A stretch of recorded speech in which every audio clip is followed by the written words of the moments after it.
Каладагы ишкерлерди Мухаммед Умар аталышындагы спорт клубунун балдары опузалап акча алып турары ачык айтылды. Мындан тышкары Кара Суу районунда үлүш жерлерди мыйзамсыз алып, көп жылдан бери өз жерлерине ээ боло албай жүргөн жарандар четтен чыгарын жолугушууда 3 жаран белгиледи. Бул улуг өмүрзак Мухаммед Умар деген өзүнчө спортсмендерди топтоп, өзүнчө бир отдел акырын ачкан. Азыр бүт Ош шаарында машина менен байтабыз. Жакшыраак машина минсек доля алышат.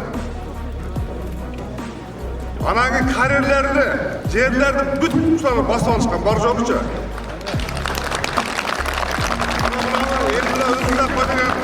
Мына Кара Суу районунда, Нариманда тергөөчү болуп иштейт. Тергөөчү болуп иштеп туруп, ошо Наримандагы начальник министрдин ордунда отурат азыр. Биз анча арыз жазсаңда, башкарсаңдагы мына Кара Суу районунда Ош областында өтпөйт. Себеби арыз жазып туруп, жана министр эмени арызды турмат эткен министр иштен кетти. Бүт бар жолун азыр ушул мафия башкарып алган. Сүйүн Өмүрзактын туугандары. Мына бар жолун сурап көрдүлөр. Ишке кирсе дагы, чыкса дагы Сүйүн Өмүрзактан приказ эме отчет берип турабыз, бар жолубузчу. Бирден мына асфальт салса дагы мына жерде 10 сантиметр болса 5 сантиметр улуг Өмүрзак чейт бердечи. Ургандагы чейт. Мисалы мен машина алсам, 50 миңдик машина алсам, түнкү саат 12'de bir баласын жөнөтөт. Saat 3'te bir баласын жөнөтөт. Saat 5'te bir баласын жөнөтөт. Бир суткада эле. Каматайын дегенде жанын жакта бересиң да бала доляны. Бизде мыйзам Ош шаарында иштебейт. Урматтуу Садыр Нурбаевич, мынау сизге азыр биздин үмүтүбүз эми аша баштады. Болбосо сиз болбосоңуз биз мындай сүйлөгөнгө да акыбыз жок эле бу жерде. Ушул Сүйүн Өмүрзактардын туугандарын жаштырып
Sizge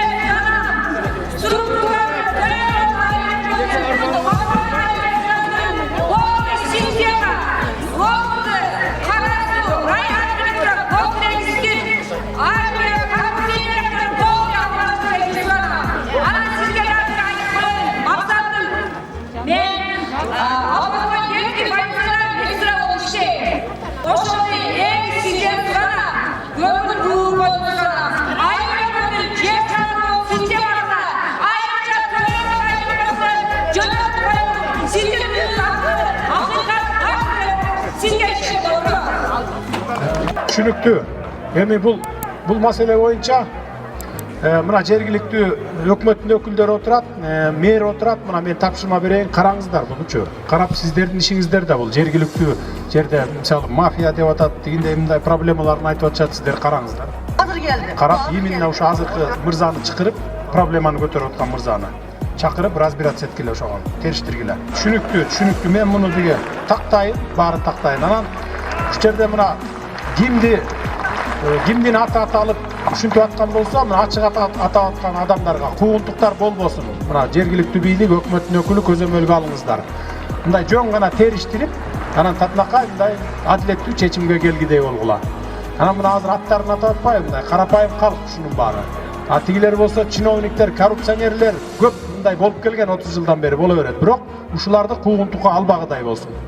И ошо аты аталып аткан чиновниктерге дагы эскертип кетем. Куугунтукка албаңыздар. Адилеттүү чечим, териштирип туруп адилеттүү чечим чыгаргандай бололу. Жолугушууда жер ишкерлерди колдоо, соттук чечимдер маянанын аздыгы жана коррупциялашкан система сыяктуу олуттуу көйгөйлөр көтөрүлдү. Анын бири 2 жылдан бери Кара Суу районунун аймагында жөн тери иштеткен ишкананы төптөөгө бийлик уруксат бербей, инвесторго каршылык көрсөтүп келгенин жеке ишкер тарабынан ачыкталды. Биринчиден, ордолордо кол келсиз. Мына ушунча жагандын ичинде проблемалар бар. Урматтуу садым көбөйгөч, сизге бир маселе менен айткым келет. Biz жеке ишкерлер Россиядан келип, өзүбүздүн Кыргызстанга инвестиция жасайбыз деп чоң мүмкүнө бир жыл келгенбиз. Бирок тилекке каршы бир жылдан бери жергиликтүү тургундардан, кээ бир инсандардан ишкерлер куугунтук көрүп берет. Biz мына ушул Кара Суу районунда, Кызылкыштар айылына жер сатып алганбыз.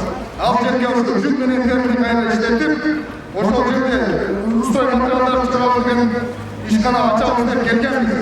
Бирок тилекке каршы ошол күнгө чейин биздин башыбыз соттон чыкпай, ушул жок дегенде кол көрсөткөндүн ордуна бизге куугунтуктар ушул күнгө чейин. Урматтуу садыр, сиз калыңыздар ушул азырында келип калып ушул объектте 3 күн табагын 3 күн иштейт деп жазышты. Объектте иштейт, бир жылдан бери жаш мигрант ишкерлердин проблемасын чечип койсоң, өтө чоң жардам болот эле. Biz çok ümit menен geldik. Biz bugün ümit menен kurtulabız. Çeçiler ne olur? Ce kanday olur? Ce açık açık gerek. Yok, jаш migranт ишкерлер Kırgızстан'a gelmekler bunday bolбайт деп айтыш керек. Же açık olur көрсөтүш керек. Biz bugün айналып кеттик, sorunсuz бодай катып турду. Biz качан өзүбүздүн мекенибизге келип, кенен ишкерлик болобуз. Biz качан коркпой үрүнбөй жашай алабыз. Biz ар бир күнүбүздү мына жеке ишкерлер билет, жаш ишкерлер канчасы качып кетти, канчасы Кыргызстанда калды. Siz дагы бир кайрылууңузду айттыңыз. Жеке технологдор, профессорлор мекенге кайтып келгиле, элиңерге, жериңерге салгылашса деп. Алар келген, алар ушул жерде, алардын болгон күнөөлөрүн көрмөйсүңөр. Аларды колдой беришет. Мына жаш ишкерлер турат бул жерде.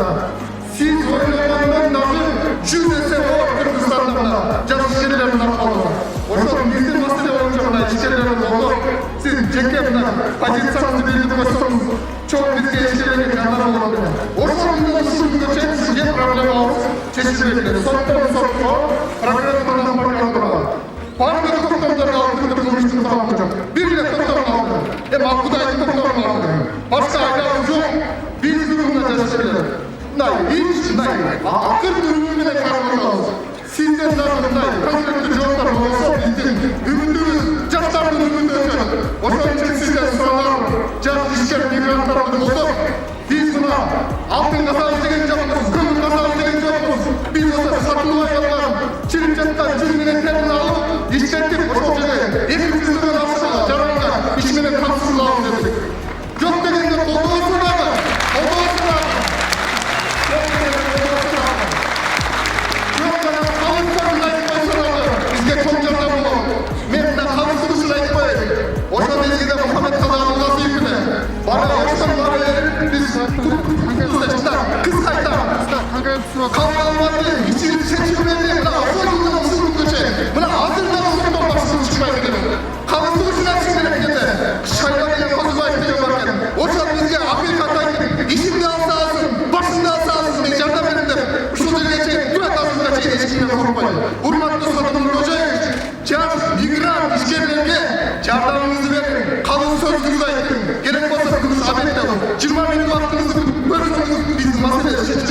мейли сырттан келген инвесторбу же ичибизден келген инвесторбу баардыгыңыздар үчүн эшик ачык деп мен жарыяладым.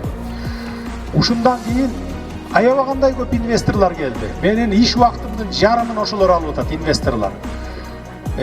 Мурда инвестор келип бир ишкана курайын, ушул жерге 10 000 адамдын жумуш орун түзөйүн десе, биздин баягы майда чиновниктер акча сурайт экен, дойла сурачу экен.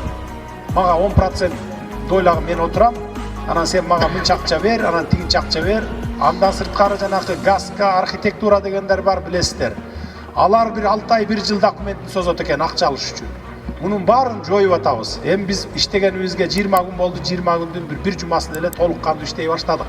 Калган күндөрү тополоң менен эле өтүп кетти, көрдүңүздөр.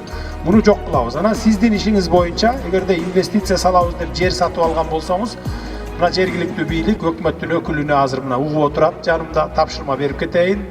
Баарын тактап туруп, анан бизге маалыматты жеткирсин. Профессорлор, ишкерлер, жаштар боюнча, жумушка тартуу боюнча мен дагы бир жолу айтып кеттим. Ушул жаңы структура түзүлүп, ишке алына баштаганда ар бириңиздер барыңыздар, тапшырыңыздар.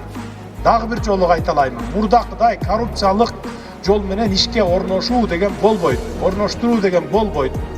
Только бүт комиссионна түз эфирден көрүп, ар бир министрликтин кызматкерин пол жугучуна чейин, зам министринен баштап пол жугучуна чейин тандоо алып атканды түз эфирден көргөзүп турушат. Бардык жалпы эл көрүп турасыздар. Мурункудай мына жакын тууганын өткөрүп ийди же болбосо таанышын өткөрүп алды же акчалып өткөрдү деген болбойт. Адистигине жараша, билимине жараша, анан тыңдыгына жараша жумушка алынат бардыгы.